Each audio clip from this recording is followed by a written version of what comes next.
Pasca terbakar, restoran Karma Kandara yang berada di kawasan Kuta Selatan Badung kini menjadi sorotan.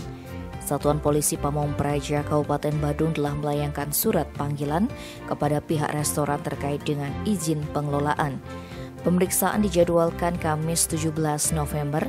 Pihak pengusaha diminta menghadap penyidik pegawai negeri sipil guna klarifikasi perizinan.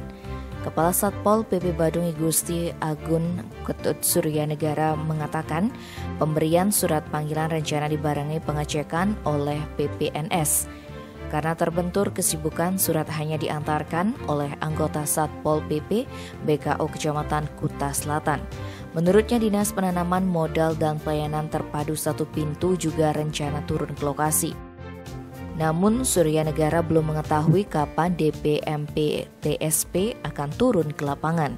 Lebih lanjut, birokrat asal Denpasar ini menambahkan pihaknya sudah berkoordinasi dengan DPMP TSP dan sudah mengetahui bangunan Karma Kandara yang berada di atas tebing sudah memiliki izin.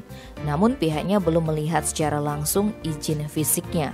Pihaknya hanya mendapatkan pemberitahuan secara lisan, sementara Kepala DPMP TSP Badung, Made Agus Aryawan mengatakan dokumen izin Karma Kandara tersebut masih IMB lama dan manual. Saat ini sedang dilakukan pengecekan arsip-arsip perihal dokumen perizinan. Jika terbukti tidak memiliki izin, pihaknya akan memberikan surat peringatan dan bila tidak diindahkan, pihaknya akan memberikan rekomendasi kepada Satpol PP Badung untuk mengambil langkah-langkah sesuai dengan SOP.